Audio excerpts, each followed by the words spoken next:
it's more of a unique kind of path, I think, to go down. So to me, I just love being able to dive in as an actor into these circumstances and situations that we don't live every day, and be able to just explore where that would take you, and then being able to portray that on the screen. Yo, man, this party's off the hook, dog. Yo, guys, come here. We really shouldn't be in this room. Listen to this. Not only was the manor built on Indian property, but right on top of an Indian burial ground. It's true.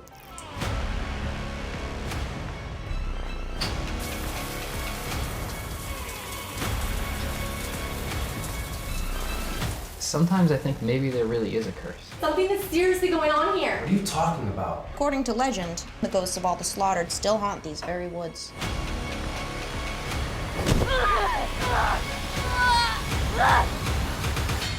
Where are Adriana and Kayla? We thought they were with you. Hey, I mean, I don't know. I've tried that. It hasn't worked out so far. So I guess I'm now doing the other side of it. Cool. Well, we've got a couple sequels. Never coming too up, late. Hey, I got some experience. So right there, I mean, I can do a couple lines, you know, if you need me to get killed, or I've been killed in a horror film before, by the way. So there you go. Yeah, I had my guts taken out. It was quite memorable experience. Hey, those are always the fun ones. Yeah, totally. I'm like, yeah, I'll go first. No problem with that. I'll die first. Well, I'm happy to get to talk to you guys. This was a lot of fun, and I know, David, we're gonna have a lot to connect on because you're a wrestling guy. And I am. Yeah. I just went to AEW Dynamite last night. Holy cow! Awesome. I'm actually buddies with Cody and Dustin. Oh. And I've been trying to get Dustin in a movie. I have him attached to a film that we're looking to do called A Violent Place. And Dustin's a heck of an actor. Dustin Rhodes is a real serious actor. So we're hoping that happens sooner than later. Oh, I'd love that. I mean, seeing CM Punk live was it was out of this world, you know. Wrestling's back, you know, and so are you just a fan, or you report on wrestling? Both. Yeah, actually. So I interview a lot of wrestlers. It's kind of cool because I'm a longtime fan, so it's like a fanboy thing. You're like, oh, I get to talk to him now and interview him. So my biggest contribution to the wrestling world is basically two things. One, well, I got three things to tell you about wrestling. One, I performed as DG Haven in the House of Hardcore for Tommy Dreamer.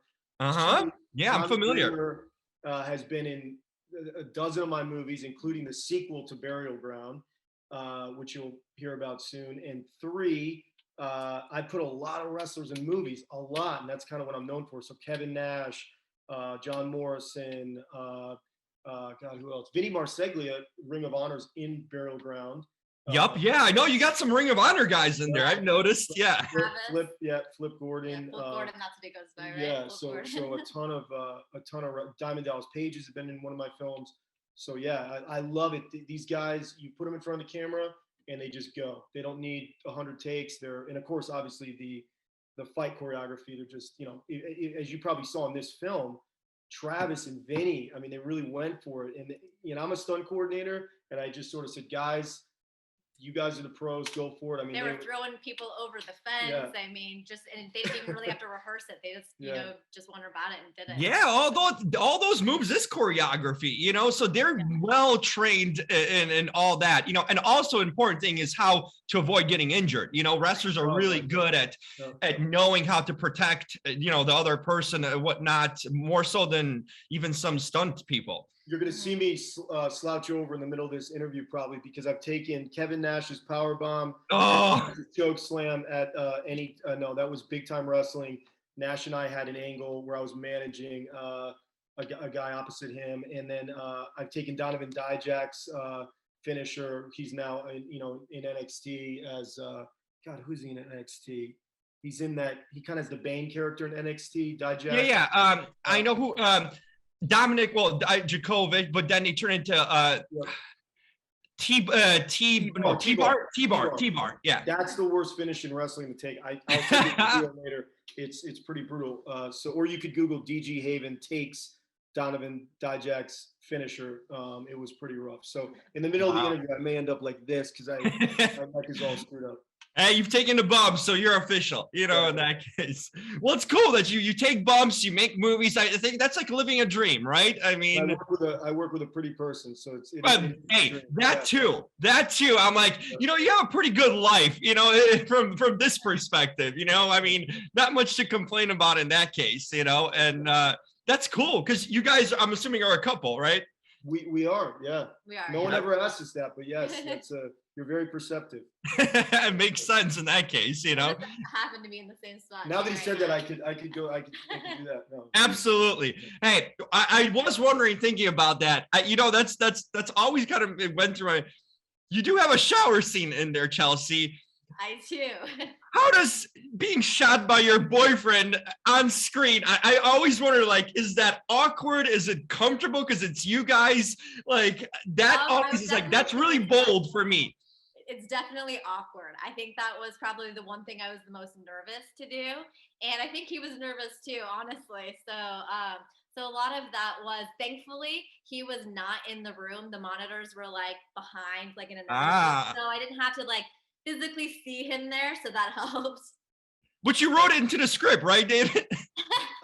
This is going to be my favorite interview because he's very smart. And on top of that, it wasn't originally in the script, and so then all of a sudden there was a rewrite, and this was added in there, and I was like, oh, okay. And he's like, we got to do what sells. Hey, beautiful girl. She, we knows what sells, and and we thought it'd be fun. This movie has those throwback elements to, or why people love watching these movies because they're fun, they're exciting, they're sexy moments. It's not all meant to be taken super seriously, but the idea was there's something for everybody, and that's for everybody. So we had fun doing it. Thanks, David. Appreciate it. Hey, Chelsea, what you do for love, right? I know, right? Well, this was fun because, I felt like the characters here kind of look like, in a sense, luchadors too, just with the masks on too. I like that aspect of it. And it kind of hit home for me because I found out years ago that the house I grew up in was a former Indian burial ground. And I kid you not, as a kid, I saw channels turning on, like with the remote staying on the table, and weird things would happen. My computer back in the day, PC, would turn on randomly. I'm like, there's something about it. I researched, and I found out some interesting things. So this burial stuff, 100% truth. Well, I thank you for sharing that.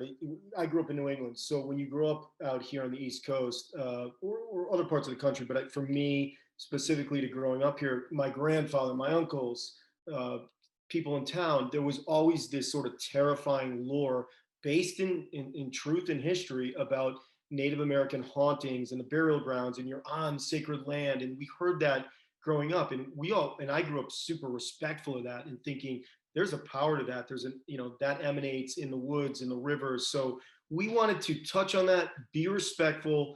It's a true story. The house that we shot at was a casino built on Native American land. We were the homeowner, and we wanted to mention that and offer it as part of the story in a truthful, historical way, but also then bring it to this kind of fun, interesting place for horror movie fans by saying, hey, this guy is a Native American character, but he's stalking based on this sort of ancient kind of drive or supernatural kind of path for this ring. And then you put beautiful young faces in this house. They're just going to a party. That's kind of the Scream thing. And then for me, Damon would be more scary if he was wearing a mask that he looks like he made, in this rudimentary workshop out of leather and things like that. So that's how it kind of came together. And then we had all the kills be super realistic. That was something that we were both very passionate about. So it actually seemed like it could really happen. Some guy could actually come into your house and throw a bag over your head or drown you in a bathtub. All of those types of stuff was really scary because it's really believable. It's not some of that, more scientific or type of stuff. We wanted to do something that was rooted in truth. Exactly. You see what happens when someone cheats on your character, Chelsea? Not a good, not a good outcome, especially that blonde girl in the beginning. I thought that was a really actually freaky kill because it was so yeah, you just put a bag over, and that's like you mentioned, that's possible, in a horrendous way. But sometimes it's not the blood and gore that gets you. You know what I mean? It's the subtleness of something and the kind of unexpected nature of it. And I thought that was like a really interesting way to start it off, or that you guys that's one of my favorite ones. I've done a lot of horror and a lot of stuff, and Chelsea really was so on top of saying, hey, what about something? Because when you make a lot of horror movies, you start making the movies and doing the kills specifically for what you've learned that your audience is like. I've done a ton of horror, and we had to have slasher and guts and blood and the stuff that you were joking around about at the beginning. And then you start to think that, oh, that's the only way. She was so, she had a unique perspective, having not done as much horror, and said, let's do a kill with a bag over the head. And then we said, wow, that would have a frightening feel to it, because even though it's a stunt, and even though there might have been a hole or two in that bag, it looked and felt real. So oh yeah, it's like a terrible, it's like the claustrophobia of just imagining that, because sometimes you can't imagine your guts being that, but that sort of situation you can sort of imagine, like lack of air and suffocation. That's scary in that part. So once again, tremendous thinking there, Chelsea, in addition to the script right there. Well, thank you. Yeah, we're glad that you enjoyed it. We're excited for everybody to be able to see this one. So this is a fun one that we really worked hard on. Yeah, what is it like kind of doing it? You've done horror before. I know, Dave, you've done it, but Chelsea, what is it like with that genre that you particularly enjoy? Because it's a little bit different than doing different films. I mean, there's something about being on a horror/thriller set. Yeah, for me as an actress, I like horror and thriller are my top favorite characters to play, and just go down those storylines with everybody. It's just, there's like an adrenaline rush, you know what I mean? You kind of have to really put yourself in those situations, and so it's not something that you get to experience every day. So I think it's a fun character to be able to go and put yourself in, because hopefully you don't go through these experiences every day. So it's more of a unique kind of path, I think, to go down. So to me, I just love being able to dive in as an actor into these circumstances and situations that we don't live every day, and be able to just explore where that would take you, and then being able to portray that on the screen. David, when you work with Chelsea, I mean, obviously she's an accomplished actress in her own right, no question. How much kind of do you let her do her thing and trust? I mean, obviously, not only as a couple, but as a performer, do you kind of let her improvise in a lot of ways and let her do her thing, or is it more like set to the script? How do you work with Chelsea, someone? Great question. Chelsea is so good at playing scared and building to terrified and building to holy shit. The crew and the other cast and whoever else is in the neighborhood just heard her give this incredible high octave scream that is so believable, and kind of scared the heck out of me a couple times. I didn't find myself directing her much, because we know each other so well, and I know that throughout the day she's prepping, for those big scenes and those big moments. The scene when she's against the wall and I can't even do it.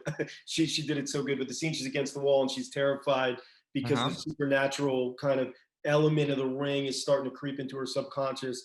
That was so amazing, and there isn't a note to give, because it felt believable. And I think the notes are more about transitioning from scene to scene, to bringing it back down and figuring out, hey, tomorrow we've got to kind of pick this shot up, and it's so we tried to put the days together to where her high octane fear and scenes where she's doing the kind of where she's terrified, we sort of isolated those so she could get it to that place earlier in the day, and then be there, and then we kind of wrap for the day. And she's gotten so great at it that check her out in Blood Circus. It's similar, and I think for her, I hate to say it, and I don't know why, but it comes naturally. So,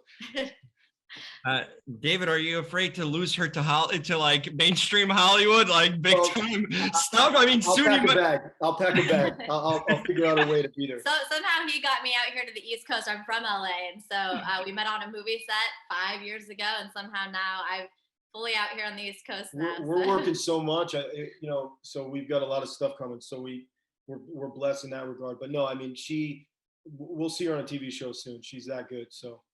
No question. I really like how you just seem kind of like a girl you would know, that's what I like about your acting, Chelsea. It's just like you're very relatable and personable on screen, as if someone like, yeah, I've been around a girl like that. I know, and that's the best compliment you can offer. It's someone that you can relate to in your own life, or like, oh, I know that kind of person, and you make it so easy and conversational and just relatable to watch you on screen, which is really super cool.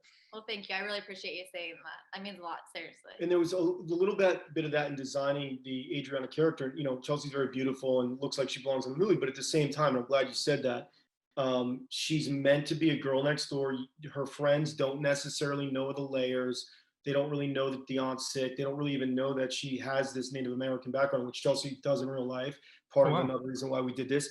And for us, it was about kind of, I remember watching Scream, and Neve Campbell was that girl next door.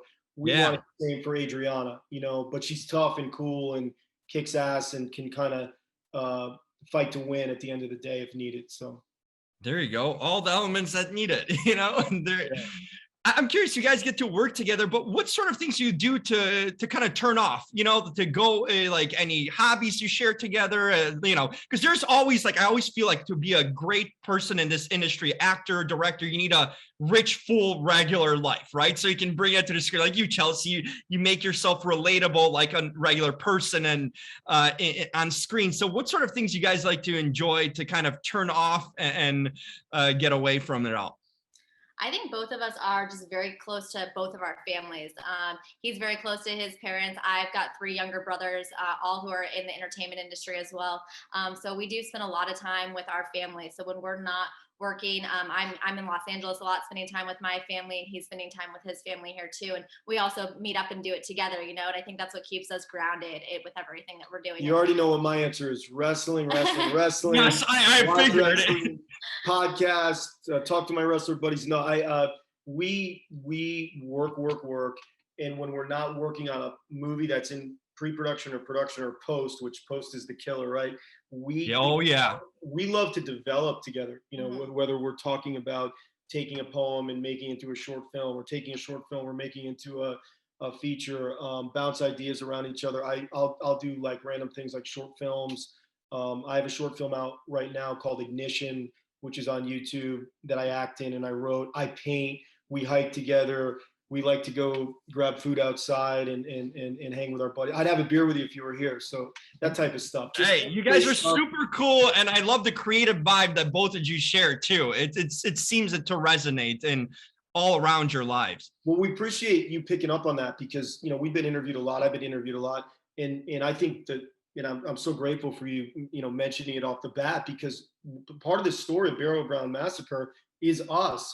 And part of the story of us as filmmakers is us and her amazing rise in as an actress. So we love that you picked up on it, because it's for us, we found each other in life, in film, in the movies, creatively, and future plans are to keep blowing this up, because we're so passionate about all this, So and it's great to hear the collaboration. Chelsea, you adding the bag idea. I mean, you putting it in the movie. You're going along with the shot. I love the collaboration that goes on between all of you, and just saying yes to things. That's what life's kind of about, just saying yes to things and see if it works or not. But that's such a big key to not only like collaborate as professionals, but also as people together, that communication, and that's so valuable. That thank you for saying that, and that's so true. And the other kind of third partner that was huge for that collab was the screenwriter Eric Weinstock. Mm-hmm. Kind of big history working with us and my partners, and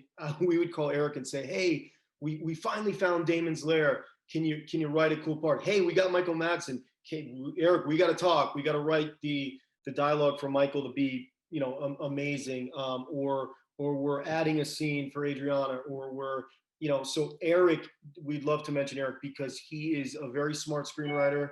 He has written a lot for us, and he adapted very well. Although I could have written pages, which I did, of course, but I always kind of revert back to that basic kind of plan that we all had, which was to have Eric come in. Some of that dialogue's very kind of structured in sort of the ancient lore and things like that. So I wanted to always return to him and have him grant that opportunity to write the new pages. So he was phenomenal in shifting this movie to have more chapters. And I was saying earlier today to someone that, because you cover a lot of these independent films, small budget films, horror movies have a lot of limitations. As a producer, we look at the budget and go, hey, this should be one location movie or 2 location movie, or we can't do this. We wanted this movie to be fun and enjoyable and get all the gags and get all the excitement and fear and terror and laughs. And it was a little bit hard for me to say, okay, cinematically, we may not be able to make this look as big and as all-encompassing as we would hope, but let's do it anyway, because I wanted people to watch this and go, holy cow, that was fun and cool. Wow, they were in a casino. You don't see that in a lower budget film. Or wow, Daniel's Lair looked pretty fucking badass. We wanted to do it all and hope people enjoyed it. And that was the kind of whole synthesis between the 3 of us. Yeah, it's not easy making indie films, with all the restrictions, but you went for it, and it looks great. And yeah, you were able to do that, which enhances the film. So I give you credit for that too, understanding the budget constraints and everything, but still trying to make the best to your vision, and that's always a credit. And hey, if you can get someone like Michael Madsen on a film, that means you and Eric have done a hell of a job putting together a story, because actors like that are driven by good scripts and good sets and people to work with. So that just shows the caliber of a director and writer that you are, that you can attract these kind of major actors. Well, I appreciate that. We were excited to have Michael, because when I had early conversations, we said, hey, Michael, there's Native American context. Michael's actually Native American, and he was excited about that part. Of course, he's still going to look and feel like Michael Madsen on screen. Yeah. But so we wanted to just kind of meet in the middle, and that for us was very important. We had a lot of fun with him. He was excited about it. It was something totally different for him, and we're excited to have people see where he lands in the movie and how that all kind of played out. Hey, I'm excited. I saw some of the projects you have coming up. We need to talk about them, and you need to get some of the cast. Sure. I know you got a Just Incredible story going. Yeah. Oh my God, that was my favorite ECW guy growing up. Really? I'll have you meet him, and by all means, I'll have you meet him over Zoom or whatever. And you're in LA? I'm in Chicago currently, but I kind of came during a pandemic. You were at the show. I forgot. Justin's a friend. Met him through some of the other boys. He obviously has had a fall from grace in his life. He's open to talking about it. He had done a couple of kind of smaller projects that shed some light on it. He lives an hour away from us. We said this would be an amazing documentary. It's not all about wrestling. It's about a man who lost his place in life and in his career, trying to figure it all out, trying to get clean and sober. And we are almost done with production, and it's going into post. And the story never quite ends, but with a documentary like this, we wanted to find 3 or 4 pieces that were important to show how he's kind of rebuilding him. So he's doing very well. He's trying. Good to hear. Yeah, and it's a really cool documentary. It deals a lot with his family. Addiction. Yeah, Chelsea produced it as well. Addiction, and also his relationship with his children, really, and then just trying to, pay his bills and go to, you sort of know the story. It's the easiest way to say it is, I am friends with the group that did The Wrestler movie. I'm friends with Scott Franklin, the lead producer, and I said, gee, who is the wrestler that I know that most mirrors that Mickey Rourke story? And I thought about a couple, and sadly, there's a lot of guys that have passed. Right. But then I said, gee, just incredible. He's working at a restaurant. He's put on weight. He's, estranged from 2 of his out of 3 children. He's no longer performing at that level, and so that was it. That's what did it for me. Yeah, no, it's a human story. I've heard of his story, and it's pretty, and I heard him talk about it too. That adds another element, how transparent he's been about it, which I think it's a good lesson and message for people to hear about, because you hear about a lot of, unfortunately, about these wrestler stories, you hear about it when it's too late, sometimes. And, Scott Hall has a sort of positive too, kind of, rebirth. And you mentioned DDP, and he's helped a lot of these wrestlers come back from, dark places too. So yeah, we have DDP involved in the documentary. Scott Hall did an interview for me. Kevin Nash is about to do something, and what I find fascinating, and as a fan, you know this. There's guys that are here, $10 million in the bank, and then guys that ran with them, maybe have been as equally talented, maybe as famous, and there's zero in the bank or negative, and that's only one part of it. Health, relationships, family. That disparity fascinates me. I'm buddies with a guy like Kevin who's got 12, 15 million bucks in the bank. Justin, there's been times in his life he may not have $15 in his pocket. I've loaned him money. So for me, I think I was like, how did this happen? And that we explore that in the documentary. And Nash, I'm sure you know a lot about Kevin Nash. Oh, He's yeah. honest and straight of a shooter as you get. And he kind of broke it down. And it's really fascinating for wrestling fans, but for everyday fans too, and sport, people that are interested in athletics and in professional athletes, because this happens in the NFL as well. This happens in the NBA. But with wrestling, the guys in the NBA aren't broken down physically by 35, and that's the difference. And they don't realize the wrestler's schedules. You're on the road 300 times a year, away from families, how hard it is for families, the divorce. It's a really tough livelihood to have, and people just don't realize. They see them as gladiators in a ring, but boy, the emotional toll and mental toll that it takes in their personal lives is just something unbelievable. And Justin really loves horror, loves it.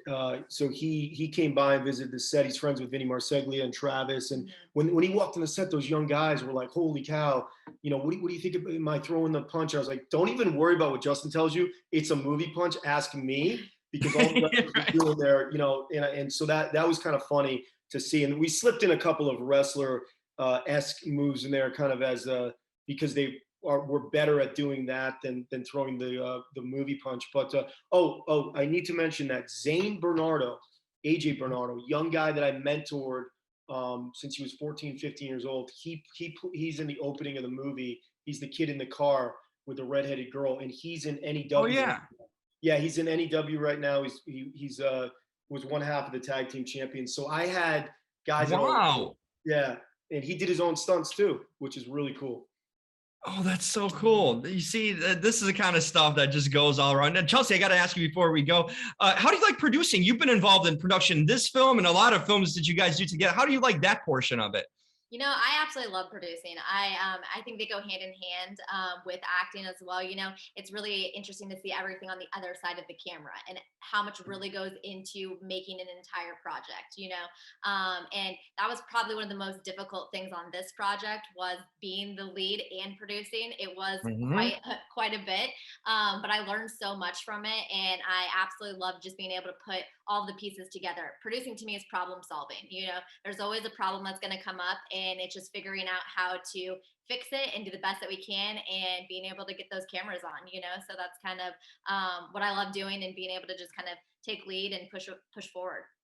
I'm sure that helps, David, having someone who knows what they're doing, right? On that aspect, of not only on camera, but off camera, making this happen, because we know independent film, there's a lot of moving parts.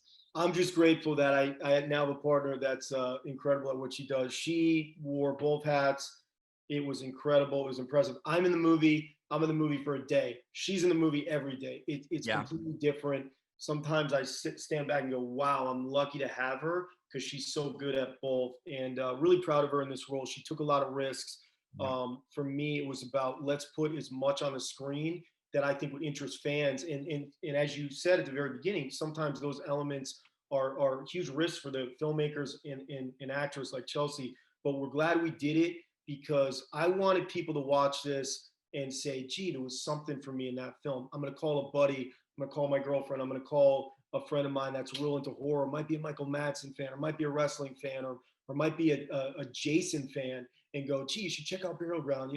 There's some fun moments. And I think that was a risk, right? That was a risk to get so much in one movie. But I know people are going to watch it and go, that was fun. I love that scene, or I love the ending, or I love the beginning, or I love the torture stuff, or I love the the kid at the party making jokes in the magic. We did a lot, and I'm real proud of it. And I'm glad we did it the way we did it, because there's something, I think there's something for everybody. So yeah, and you made it work. You know what I mean? Like you did serve a lot of purposes here too. Like you mentioned all these things, but it ultimately works with the script, works with the movie, and it comes out great. So you guys did a hell of a job.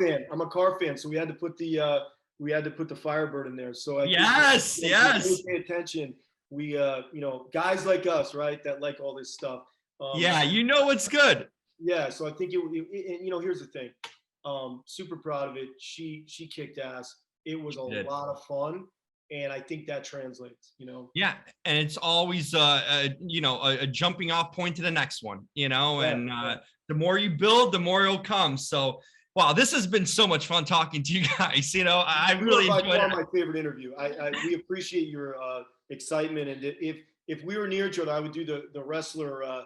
Loose handshake, right? Oh yeah. Hey, we'll get together. I go out to LA too, so I have still my stuff in storage out there, so I'll be back out there soon enough. So hopefully to connect. And like I said, you need a dead body or something, I'm always willing. I have some acting chops still, so we'll have to mess your face up a little bit. You're a little too handsome, but we'll make please. it work. And next time I'm talking to you guys, I'm getting some dating advice tips, because I'm single and I'm looking, and you guys have what it looks like, a very good partnership. And don't ask me. I failed at this forever. Then I met her, which I got. So you have to ask her, and she has pretty friends. So. Oh well, in that case, on your next interview. Well, perfect. See, hey, it gives me hope though. If you fail before, I see there's a shining light at the end of the tunnel. So. Well, you have all the power. You could review a film and an actress and make her, and say really amazing things and go, hey, by the way, I could do this once a year or whatever. They probably think I'm crazy, anyway. So now there's a movie. There's a movie about a reporter, right? So. You're right. Hey, I can't wait to talk to you on the next one. Make sure to let me know about when PJ's movie's coming out and all that, and I'm down for whatever you guys have to offer. I will take you up on that. We would love to have people really tell that story. Yeah, it's so powerful, and it has to hit on the right levels, because it's about addiction and recovery, and it's such a sensitive thing in the context of the crazy world of pro wrestling. Exactly. No, it's definitely. I'm glad that you made it and telling his story and all the other stuff. So yeah, love to exchange contact information and stay in touch, and let's do this again.